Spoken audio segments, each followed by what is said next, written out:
A very good day to you. I'm Howard Feldman. This is the Synthesis Sunday podcast with me, Howard Feldman, and Dr. Anton Meyberg. It is the 31st of January, 2021. Numbers are looking better, I think, but we're going to allow the doctor to tell us that. In conversation with people over the last couple of days, I realized that the surges and COVID responses is like electricity. When it goes off, you never think it is coming back. And when it is on again, you never think there's going to come a time that the power is going to cut out again. Dr. Anton Meyberg, good morning. What do you think of that as an analogy? When the numbers are low, I think we honestly think that it's all over and it's never coming back again. So good morning. I think that if we're comparing COVID to Eskom, God give us strength. Let's pack our bags and go home, because then we ain't going anywhere. So let's try and keep the analogy away from Eskom. All right. But Okay. So we're going to keep it positive. You make a very valid point. I do think you make a valid point, is that, when we're going through the surge and when the numbers are high, everyone's nervous and everyone's panicked. But as soon as the numbers go down, people feel free to run into sort of the wilderness and drop their masks and drop their protective mechanisms. And that's a very important thing. We've got to be very sure still that even though the numbers are going down, we don't want the third wave to come quicker than it should come. So we're expecting the third wave down the line. We don't want to see like what's happening overseas, that it comes in 6 weeks. We'd prefer it to come in 8 to 10 to 12 weeks, if not at all. Right. Now, when we look at the worldwide numbers, there's currently 103,170,652 confirmed cases worldwide, with 2.2 million deaths and 74 million cases resolved. The United States has 26.6 million cases with 450,000 deaths. And South Africa has 1,449,236 cases with 43,951 deaths and 5,297 new cases in the last 24 hours, with a test positivity rate that's gone down dramatically to 12.8%. Wow. And there are currently about 112,364 active cases in the country. Current admissions are down by over 2,000 over the last week. And we've got about 992 patients in ICU in Gauteng, with 572 of them being ventilated. Do we understand why the numbers drop so quickly? Look, we've got to hope that the numbers are dropping so quickly because people are following the rules, because even though we don't agree with them, but the lockdown itself is working. With the curfew, with the lockdown, with people being responsible, with people doing the right thing. That is why the numbers do tend to drop, because people aren't feeding the virus to each other and people aren't contaminating each other. What are you seeing in the hospitals at the moment? And one of the questions that I keep wondering is age group, comorbidities, gender, race. Are you seeing anything that indicates a pattern with regard to people coming into people needing to be hospitalized from COVID? So, if we compare it to the first wave, it's a very different scenario. And as I always say, although the academics say it's not a worse scenario, definitely in a hospital setting, it's a much worse scenario. During the first wave, we saw much older people over the age of 80 with far more comorbidities. During this wave, we're seeing younger people, and we're talking about 45 to 55-year-olds in ICU on ventilators who have minimal, if any, comorbidities. Some of them have only got one comorbidity, like an increased body mass index, obesity, and some don't have any comorbidities at all. We still are seeing an elderly population, but there tends to be a lot of younger people in our ICU, which wasn't the case during our first wave. So does that mean that the comorbidity concern is no longer relevant with the second variant? No, it doesn't. I'll tell you what it means. It means that people who think that they're careful are not genuinely careful. People who say, I'm very careful, and this is what we hear all the time. All I did was I went to a family lunch on New Year's Day with 20 people. We sat outside. We weren't wearing masks. Isn't that okay?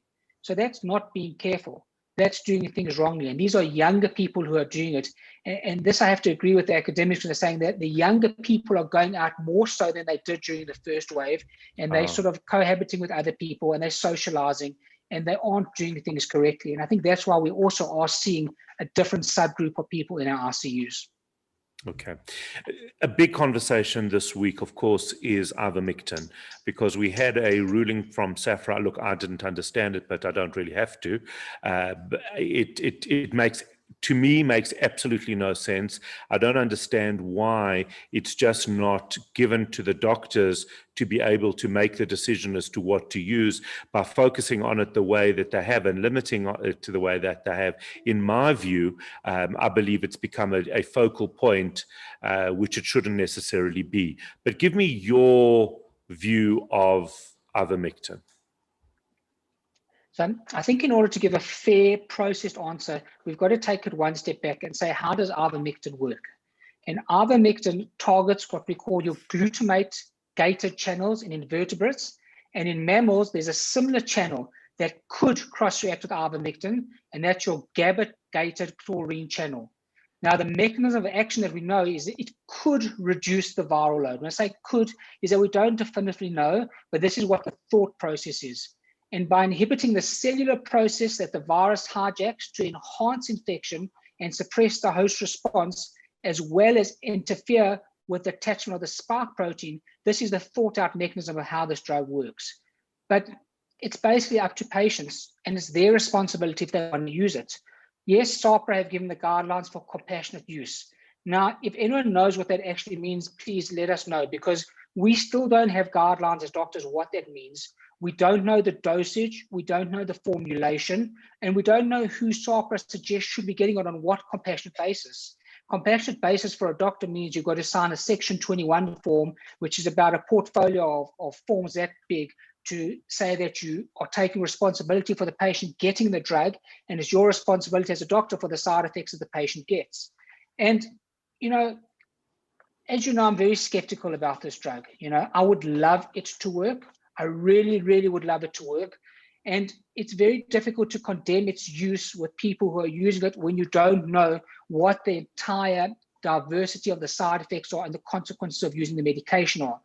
But, on a personal level, in my ICU, I've now got 5 patients who are critically ill, who have been using ivermectin. So that makes you think, okay? Some people might say, oh, but they used the ivermectin. Look how much worse they would have been if they had used it. But you've got to say to yourself, you're in ICU, you're critically ill. Essentially, the drug then hasn't worked. When you're in ICU, it's not that you're sitting down in a chair drinking coffee. You either are requiring ventilation, or you're close to ventilation, or you've got organ failure, or there's dramatic things wrong with you. And the question we've got to ask with the ivermectin is, will it improve benefit or outcome? So yes, I'm still skeptical, but I'm still waiting with bated breath for good news, and I'm hoping that we can get good news from it. There are 37 trials currently investigating the use of it, whether or not for prophylaxis or for treatment.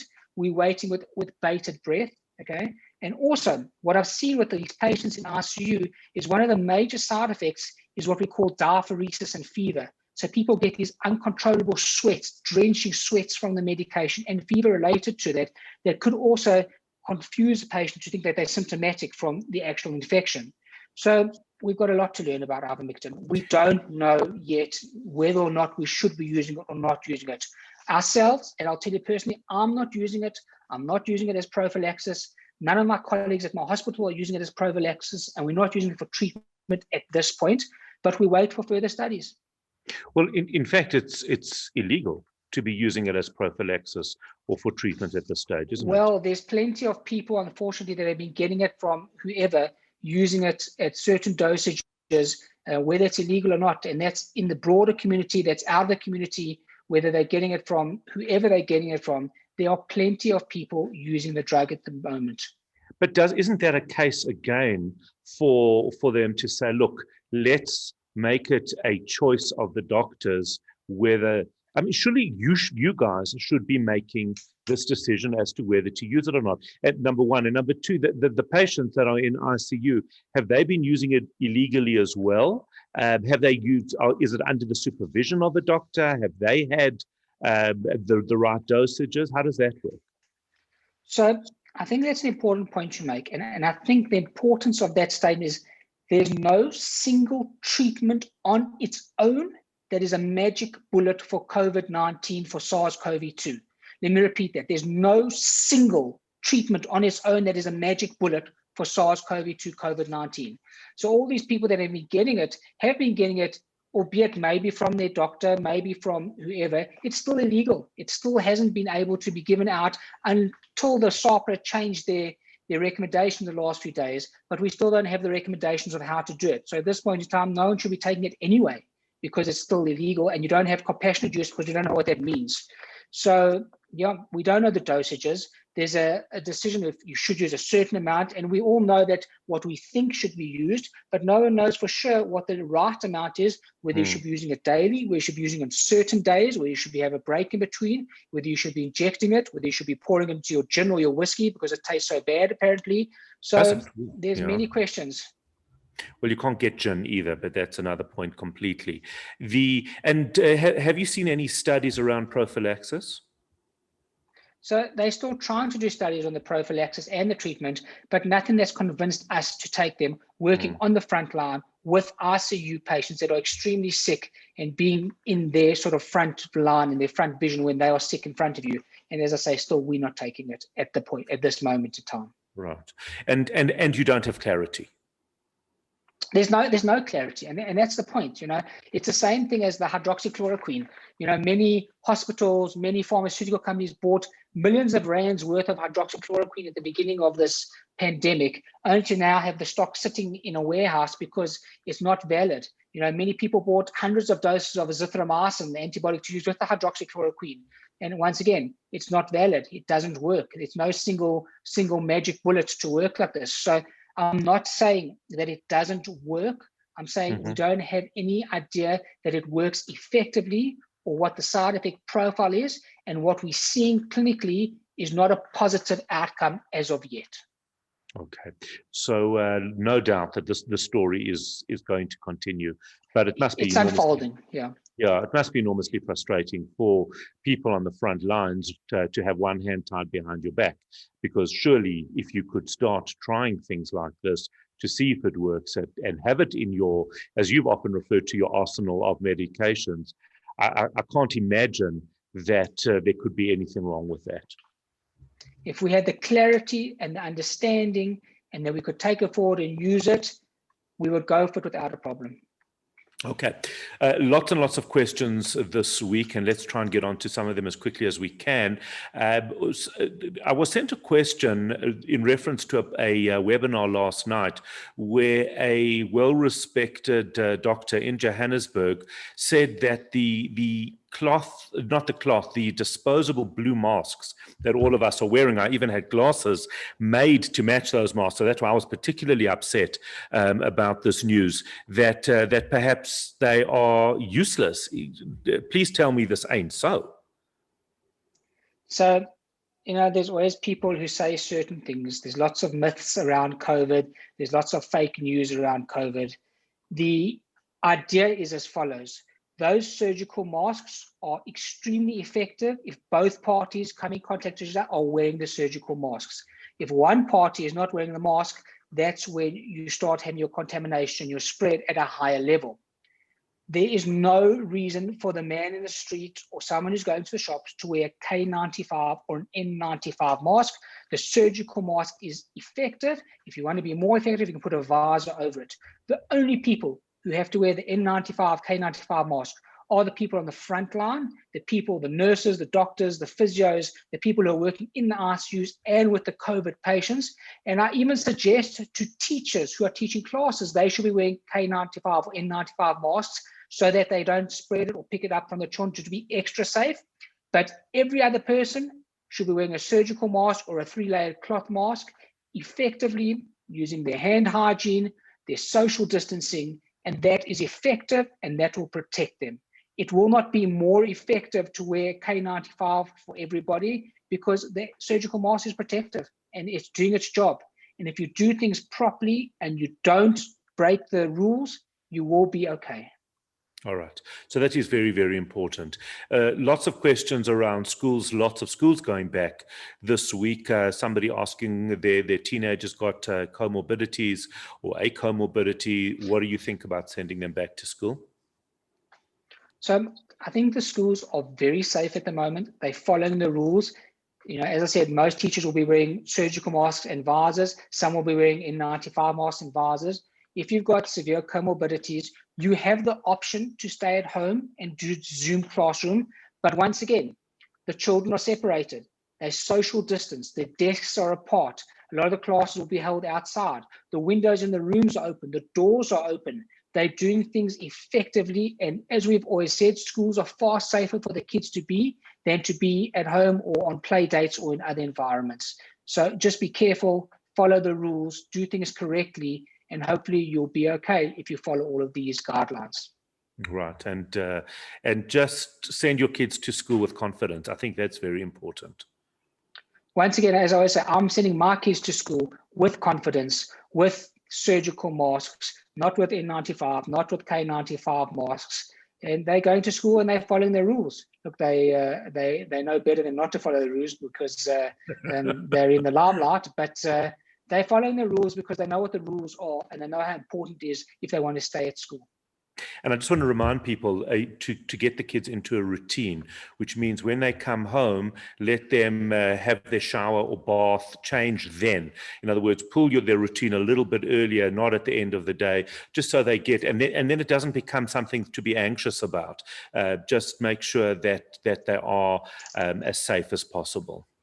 Yes, so I think that's very important. It's not definitive that they have to do that, but I think it's important that they do that because it makes them understand. It makes them protect themselves better to know that, hold on, I've got to do my social distancing, I've got to do my cleaning. And when I come home, if I have a bath and change, then I'm also still protecting myself and I'm still thinking about it all the time so I don't spread the virus to other people.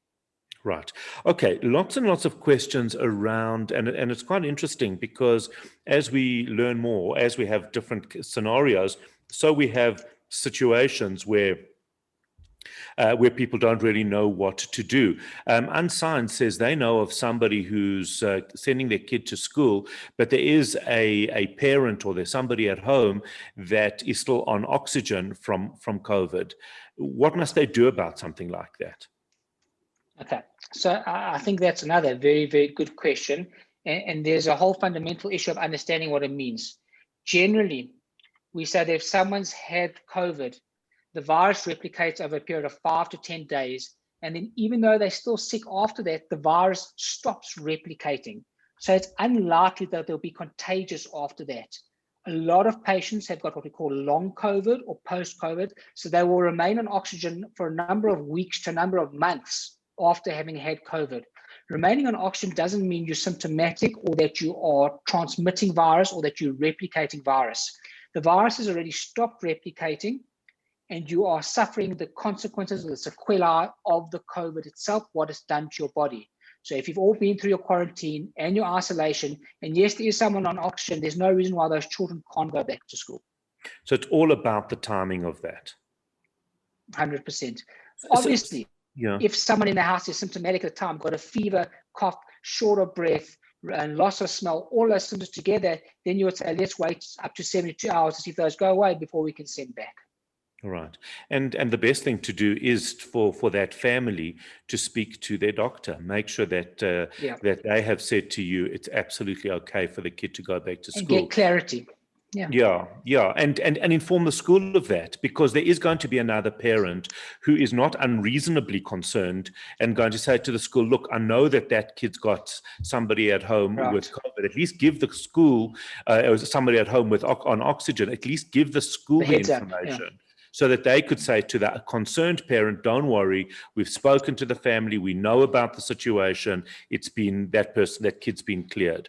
I think it's important. It isn't a matter of telling on and reporting. It's about everybody trying to be as responsible, hopefully, as possible. Here's another interesting question. My son is in Israel. He's meant to come home. He had a test on Wednesday, the 20th of January, and was negative. 2 of his friends tested positive, so he was isolated. On Sunday, the 24th of January, he tested positive for COVID. He's had no symptoms, maybe one day of very mild symptoms. He's meant to come home. Obviously, he's going to wait for the isolation period. But what the father's worried about is sometimes you continue to get positive results. What does he do in that situation? That's a very tough one when you're not dealing with a first world country, okay? Because in a first world country, let's say a country like Israel, they state that if you've had COVID and you're positive, then you got to check for antibodies. If the antibodies are positive within a week to 3 weeks after having the infection, doesn't matter if the COVID result comes back positive, you've got the antibodies, it means you're not replicating anymore, and they will let you back into the country. So this is in Israel? No, but this is coming into South Africa. If you're going into Israel, it's a completely different story. So now coming to South Africa, you've got to find someone in the Department of Health or someone here who you can explain the situation to and ask them if it will be valid if you can do COVID antibodies, which will be positive most likely or hopefully, if you can come back into the country with a positive COVID result. So you've got to go through the health department, I think, and then they can get you authority to go through the airports and all of that type of thing. But the problem will be is that if your COVID is still positive and you haven't got antibodies, then unfortunately you've got no leg to stand on until you get a negative result. And we do know that 30% of people still don't develop antibodies to COVID. Right. So the best thing for them to do is check, have the COVID test. Hopefully that's negative. If it isn't, make sure at the same time you're doing the antibody test. If the antibodies are positive, then at least we can maybe speak to the department here to see if you can get permission. That's really the answer. Correct. Okay, great. That is because it is I'm sure many people are in exactly because that. We've said this before. The virus replication, albeit low, you can still have dead virus in the system that's there, and that's picked up by the cycle threshold, and it'll give you a positive result despite the fact that you're not actually replicating contagious virus. Right. And Cheryl says, Howie, please ask the doc, the Scouser, this. If a person in one household returns from overseas, should the entire household quarantine for 10 days? And okay, she's also asking a question about the vaccines, but we're going to get onto the vaccines in just a moment. So regarding someone coming from overseas, the law of the land and the NICD is that if you come here with a negative result, then you don't have to quarantine. To be strict and to, especially when we're going through our surge and our peak, strictly speaking, it will be ideal rather to quarantine that person for 5 days and then check their antibodies or check their SARS-CoV-2 result on the 6th day to make sure it's negative. And that will be the safest way to do it. But you can go for the more lenient NICD ruling to say that you don't have to quarantine, but you've got to be careful, especially if you've got comorbidities and old people in the house that you're worried about.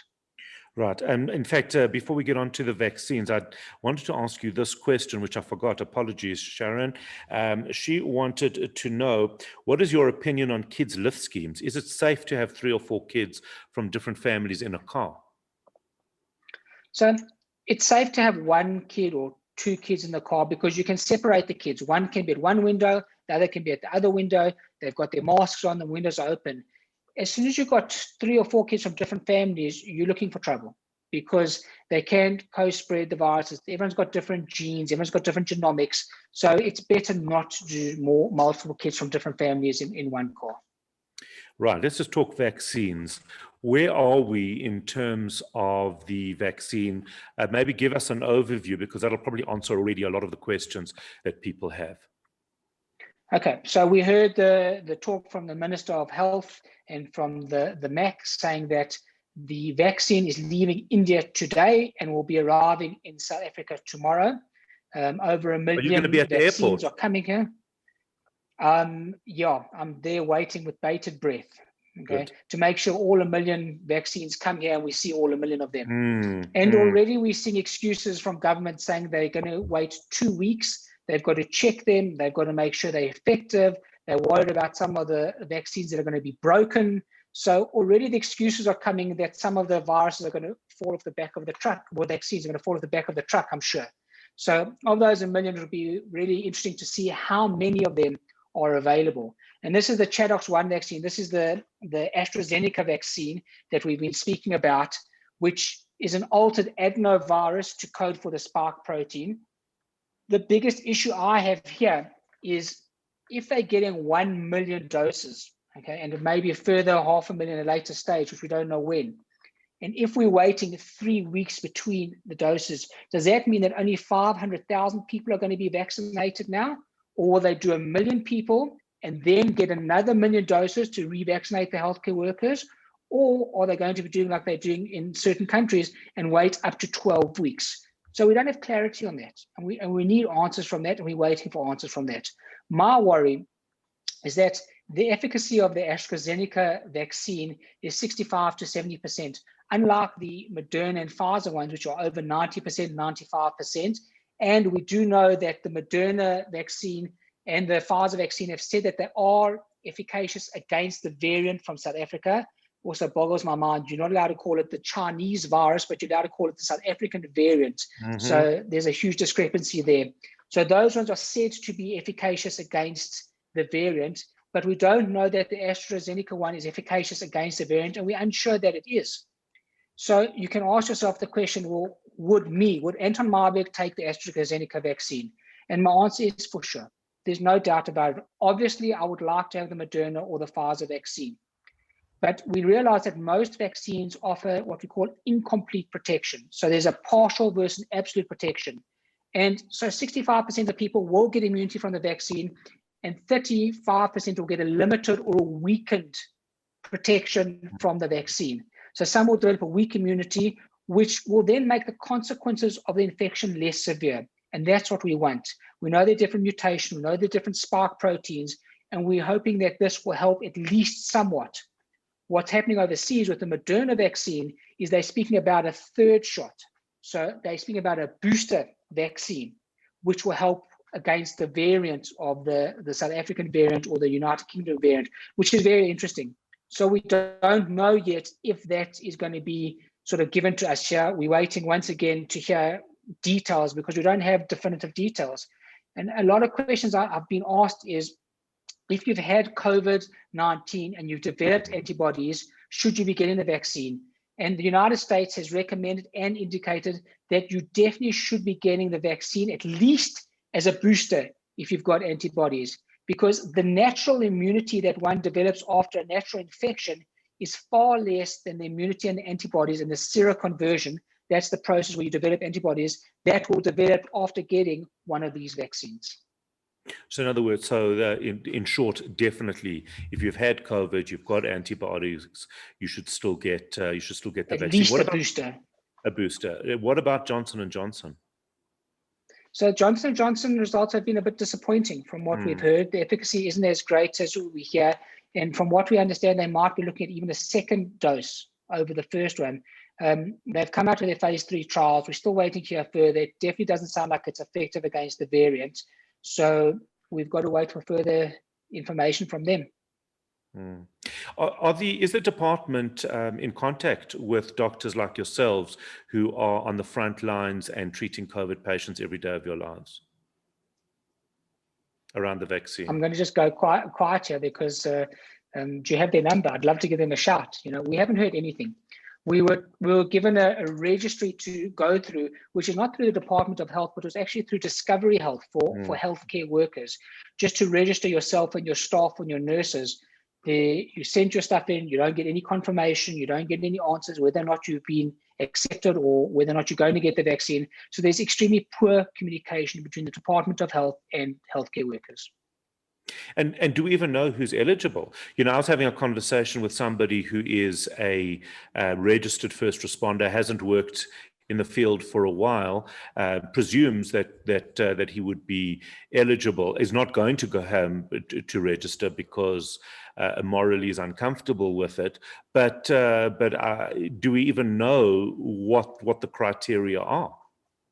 So I have to say I respect that person, whoever they are, because if you're not a frontline worker and you're not treating COVID patients, then leave the vaccine for the frontline doctors, nurses, physiotherapists, pharmacists, people who are working on the front line, going into the COVID wards, treating the patients that need to be protected first.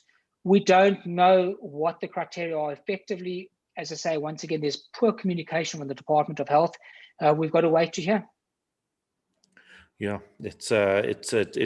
I'm finding the communication, and it's so interesting chatting to you because you should be. I mean, can you estimate how many COVID patients you've treated? Yeah, a few hundred at least a few hundred, at a guesstimate. Okay, I mean, it's gobsmacking how many we've treated. But we don't even know where we're going to get the vaccine, which facility will give it, where we have to go. Do we have to learn? We have no idea. So there's just no absolute sort of clarity in this matter yet. Which I found completely bizarre. Jody wants to know, and it's similar to the question I guess that I was asking you earlier, comorbidities and age, etc. aside, do we have any idea as to why certain people die from COVID-19 and others don't? And what we see is if you look at, let's say, 98% recovery rate, it's therefore very unlikely that more than one person in a family should, God forbid, die from COVID, but we see it happening. So how does that work? So what we've got to understand, and what we do understand, and what we've said often, is we still don't understand how this virus works. We don't know the reasons for certain things. I've got a family in here where the elderly mother, her daughter, and her son are in hospital. I've got another family where only the father got the virus and they were in contact together the whole time. I have a colleague that was traveling to the game reserve in a car with 4 people, and only the colleague got the virus, and they weren't wearing masks and they were around each other the whole time. So we don't know why certain people's genomic distribution is different to others, why they're more susceptible to getting the virus, or why they're more susceptible to getting sick. And that we'll learn over time. What is the actual predisposition to you getting the virus, or to you getting more sick from the virus? As you said, we do know that comorbidities play a big role in this. There's no doubt about that. If you've got major comorbidities plus advanced age, then you are a chance of getting much sicker from the virus. But we will learn in the future. In 20 years' time, we'll look back and say, it was obvious. Why didn't we pick it up? Amazing that. Absolutely amazing. Is there good news? It's great news. We know that the kids at private schools are going back to school tomorrow. I'm sure there's no mother in Joburg that's upset about that. We know the numbers are going down, and we can see people have been responsible, and we see people are doing the right thing. And of course, the Gunners and Sheffield United taught their opponents a lesson in soccer this week in pure brilliance. And of course, LFC decimated Spurs in a 3-1 victory was superb.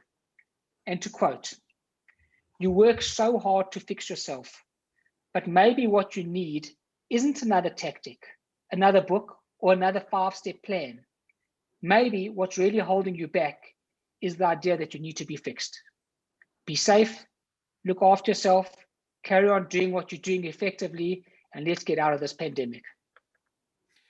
Dr. Anton Meyberg, thank you as always. This has been the Sunday Synthesis podcast with me, Howard Feldman, and Dr. Anton Meyberg. Don't forget to subscribe to our YouTube channel so that you know that you are alerted when these podcasts become available. Keep sending your questions. Thank you for your support. Be safe, be careful, be kind, and God bless.